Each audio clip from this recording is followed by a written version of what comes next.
कालकाजी में रात भर बवाल के बाद पुलिस ने दिल्ली की मुख्यमंत्री और कालकाजी से आम आदमी पार्टी की प्रत्याशी मुख्यमंत्री आतिशी पर एफआईआर दर्ज किया है।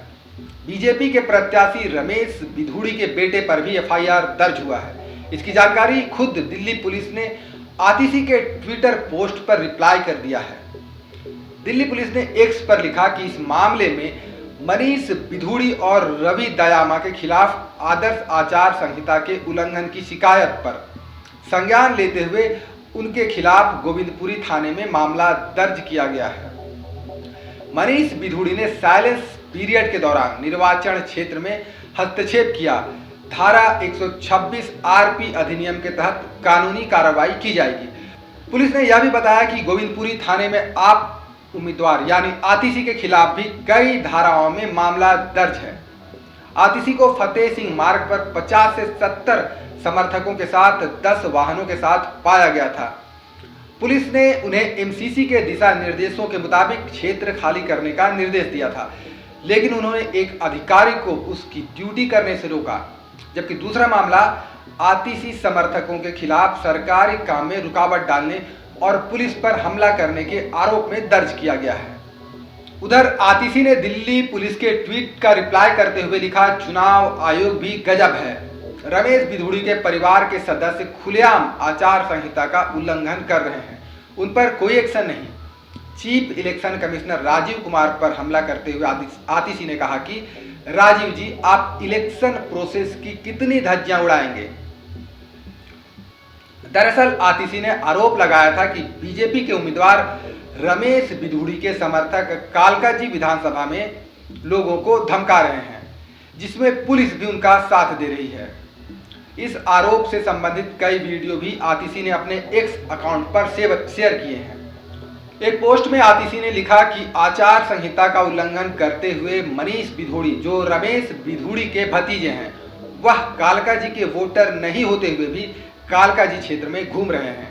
मुझे उम्मीद है कि प्रशासन कार्रवाई करेगा। इसके बाद आतिशी ने फिर एक पोस्ट किया और लिखा कि मुझे अभी पता चला है कि मनीष बिधूड़ी रमेश बिधूड़ी के बेटे हैं, भतीजे नहीं। इसके बाद आतिशी के अकाउंट से एक और पोस्ट हुआ जिसमें उन्होंने लिखा कि पुलिस वहां मौजूद थी, लेकिन अभी तक इस मामले में कोई एक्शन नहीं लिया गया है। आतिशी ने एक और वीडियो शेयर करते हुए कहा कि पुलिस वालों ने अभी तक तुगलकाबाद गांव के लोगों पर कोई एक्शन नहीं लिया है, पर एक लोकल लड़का जो वीडियो बना रहा था उसको बर्बरता से मारते हुए पुलिस पकड़ कर ले गई। अब उस वीडियो बनाने वाले को थाने के अंदर पीटा जा रहा है। यह पुलिस के गुंडा राज का खुला खेल है। बीजेपी वाले खुलेआम आचार संहिता का उल्लंघन करते हुए प्रचार सामग्री बांट रहे हैं। इलेक्शन कमीशन को सूचना दे दी गई है। देखते हैं अगर उनकी बीजेपी वालों पर एक्शन लेने की हिम्मत है कि नहीं।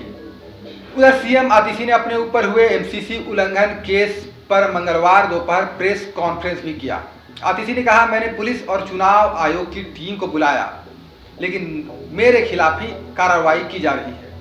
रमेश बिधूड़ी के लोगों के खिलाफ कोई कार्रवाई नहीं की गई। बीजेपी के लोग गुंडागर्दी कर रहे हैं। आतिशी ने कहा, हमें सूचना मिली थी कि रमेश बिधूड़ी के कुछ लोग दूसरी कार में घूम रहे थे। उनमें अनुज बिधूड़ी भी था, जो रमेश बिधूड़ी का भतीजा था। जब SHO वहां पहुंचा तो उसने अनुज बिधूड़ी को देखा तो उसने सबके सामने उन्हें भगा दिया। इस बात से ध्यान हटाने के लिए पुलिसकर्मियों ने 2 स्थानीय लड़कों की पिटाई की, जो एमसीसी उल्लंघन का वीडियो बना रहे थे। उन्हें बिना एफआईआर के रात 1 बजे से सुबह 6 बजे तक थाने में रखा गया। आतिशी ने कहा, मैं चुनाव आयोग से पूछना चाहती हूं कि भारत फ्री एंड फेयर चुनाव के लिए जाना जाता है और आज देश की राजधानी में खुलेआम गुंडागर्दी चल रही है। बीजेपी वाले गुंडागर्दी कर रहे हैं और उनको बचाने के लिए पुलिस वाले भी गुंडागर्दी कर रहे हैं और चुनाव आयोग शिकायत करने वाले पर केस फाइल कर रहा है। आतिशी ने कहा, राजीव जी, अपनी सोती हुई आत्मा को जगाइए। हम सुबह से आपसे मिलने के लिए टाइम मांग रहे हैं और आप हमें समय नहीं दे रहे हैं। चुनाव आयोग शिकायत करने वालों पर मुकदमा दर्ज कर रहा है। देश का लोकतंत्र आज राजीव कुमार के हाथ में है। इतिहास आज देख रहा है कि देश की राजधानी में लोकतंत्र बचेगा या नहीं। कल शाम 6 बजे से कैंपेनिंग ख़त्म होने के बाद साइलेंस पीरियड की शुरुआत हो गई। साइलेंस पीरियड में आचार संहिता, सारे नियम कानून बिल्कुल स्पष्ट हैं कि किसी भी विधानसभा क्षेत्र में वहाँ के बाहर का वोटर मौजूद नहीं हो सकता है, क्योंकि ये इलेक्शन को इन्फ्लुएंस करने का एक तरीका होता है। कल शाम को हमें खबर मिली कि रमेश बिधूड़ी जी की टीम से कुछ लोग हमारे एक झुग्गी क्लस्टर के लोगों को रात को धमका रहे थे। हम रात को गए वहाँ पे और दिनेश चौधरी जी, पहले किसी ने बताया था कि मनीष बिधूड़ी जी हैं, पर ये दिनेश चौधरी जी हैं, संगम विहार के हैं। GPS टैग्ड फ़ोटो हमारे पास है जो क्लियरली कह रहा है कि 3 फरवरी रात को 11:30 बजे साइलेंस पीरियड में गिरिनगर बाल मुकुंद खंड में ये व्यक्ति मौजूद थे। मैंने रिटर्निंग ऑफिसर को फ़ोन किया, DCP को फ़ोन किया, पुलिस की टीम आई और इनको लेकर भी गई, लेकिन जब हम इनके पीछे पीछे गए तो ये दिखा कि इन पर कोई भी एक्शन नहीं हुआ, इनको पुलिस ने जाने दिया। In the mean time police थाने की तरफ जाते हुए एक और गाड़ी में रमेश बिधूड़ी जी की टीम के कुछ लोग नवजीवन कैंप, नेहरू कैंप की झुग्गियों के आसपास घूम रहे थे।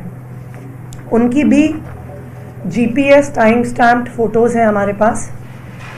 ये अनुज भाटी, जो मुझे बताया गया है कि शायद सगे भतीजे हैं, अनुज बिधूड़ी, जो मुझे बताया गया है कि सगे भतीजे हैं रमेश बिधूड़ी जी के, उनके भाई के सुपुत्र हैं और सेठी के नाम से इलाके में जाने जाते हैं। उसी गाड़ी में लालू बिधूड़ी, जो भी तुगलकाबाद गांव के निवासी हैं, इनकी भी GPS टाइम स्टैम्प्ड फ़ोटोज़ हैं। इस लोकेशन पर हमने इलेक्शन कमीशन को बुलाया, रिटर्निंग ऑफिसर को कंप्लेंट की, फ्लाइंग स्क्वाड को बुलाया, पुलिस को बुलाया। जब SHO वहाँ पे पहुँचे और उन्होंने अनुज बिधूड़ी को वहाँ पर देखा तो खुले आम SHO साहब ने इनको वहाँ से सबके सामने फरार करवा दिया। इनको फरार करवाने के लिए और उससे ध्यान हटाने के लिए पुलिस वालों ने 2 लोकल लड़के, एक जो वहाँ पे उस इलाके में अपने रिश्तेदार के पास सामान छोड़ने आया हुआ था, जो इस पूरे प्रक्रिया की वीडियो बना रहा था, और एक जो हमारे किसी एक कार्यकर्ता को देखकर अपने घर से बाहर आया था। खबर का मतलब बवाल न्यूज, हमारे चैनल को सब्सक्राइब जरूर करें।